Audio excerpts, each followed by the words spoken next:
This time on the garage, we're going to check out some little things I had made up for the Harley. So I had a friend of mine make up this manifold. I gave him the two gaskets, one for the Amal Carb and one for the original Harley Carb, and he plasma cut out two pieces of plate, and he used an old jack handle and had his son TIG weld it all together. So now, because we can't afford a linker carburetor, this bike didn't have a carburetor, the whole throttle assembly, nothing, everything is missing. So I got this carburetor for free, and this was the most cost-effective thing. I just stuck this off my BSA bike just to see, but anyway, I seen a video of a guy before who had put one of these on the WL, and he said it started and ran much better than the original linkered. So he gave me the jet sizes, so I contacted him, and so I'm going to try it out on this one since we have nothing. And I put a fuel tap, just a standard fuel tap. With another friend of mine, he just machined the threads, and we got that onto there. And the linkage all clears for the shifter. I had kind of half mocked it up before. So now we have the front brake lever working. We got most of our parts from 45 Restorations. I'm not sponsored by those guys, but you can pretty much build one of these bikes out of the catalog. So as you can see, we got our front brake all working now. I did get a headlight bracket. The bike did have a headlight with it. Chrome one was cheaper than the black one. I also got a horn bracket, but it was about an inch too short. And a friend of mine has the same bike. He had just got to paint it, and we put all the tins on, and we're like, what's going on? And he noticed that the supports for the fender were totally different than his. So we went looking in the catalog, and this fender seems to be off of a 34 to 36 Harley, and the supports are shorter, and it doesn't kind of fit the bike quite right. So what we got to work with, see how it's close on the front of the tire and really far back. It sits at a weird angle, but that's the only way it can bolt on. So we're just putting a 1-inch spacer plate to attach that to the fender. I might get my friend who has the plasma cutter just to make me one of these brackets, just that much longer, so then it's not in two pieces. And we're also using a twist throttle instead of the push-pull. It's just a universal throttle that I stuck the old Harley throttle grip on.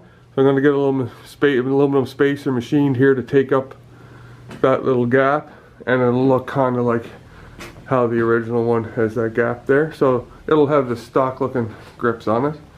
And I got the horn and the light switch light mounted. Still missing the dash, but we're going to order that up. The owner couldn't find the bottom piece, so we got the top piece. It's pretty rusty, but we're going to clean it up and use what we have with this.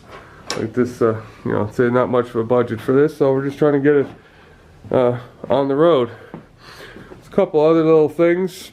We found out the battery box is homemade, so it's missing the tabs and the brackets for the toolbox and some other things, so I don't know if the toolbox is going to mount on there. We may have to put a custom mount.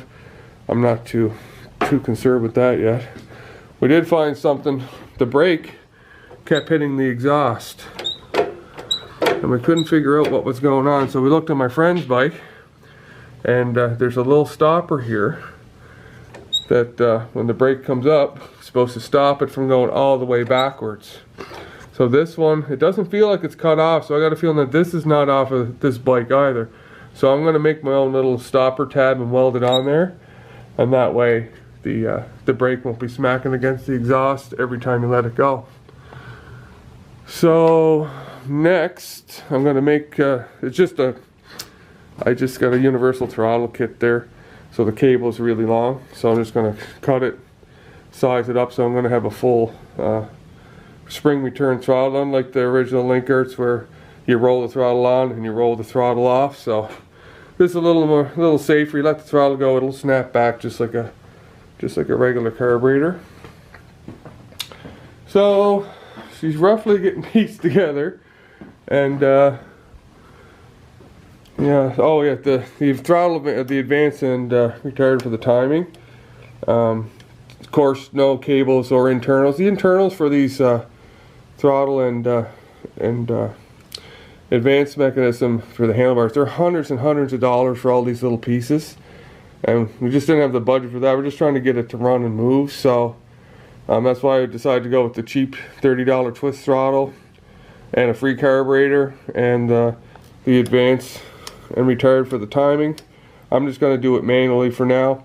I may make some kind of a little detent, retarded to start it, just flick it down and it holds to keep it advanced while you're driving.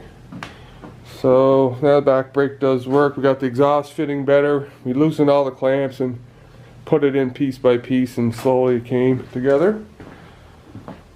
So on the list now, for that we have just to get the dash ordered, a voltage regulator, finish the wiring, horn mount, and the throttle cable sized. One other thing oh yes, we had the horn, or it came with a horn, and it was it wouldn't bolt onto this bike in the center like it's supposed to. It had like a tab on it, and there was no way to make it work on this bike without mounting it like totally wrong. So we decided to try and hook it up, and the windings were burnt right out of it, so the horn didn't even work. So I did find a little aftermarket one. I think they're $30, $25 plus shipping, and it looks just like the original one. So this bike has, you know, a mishmash of everything, so it doesn't have original anything on it, but it looks the part. That's how we're gonna go with it. Anyway, that's a quick update on the WLC, and next time we get some parts in, hopefully we'll get this gas hooked up and throttle cable, and we can try to get it started for the first time since the 60s, I believe. Anyway, thanks for tuning in, and we'll see you next time.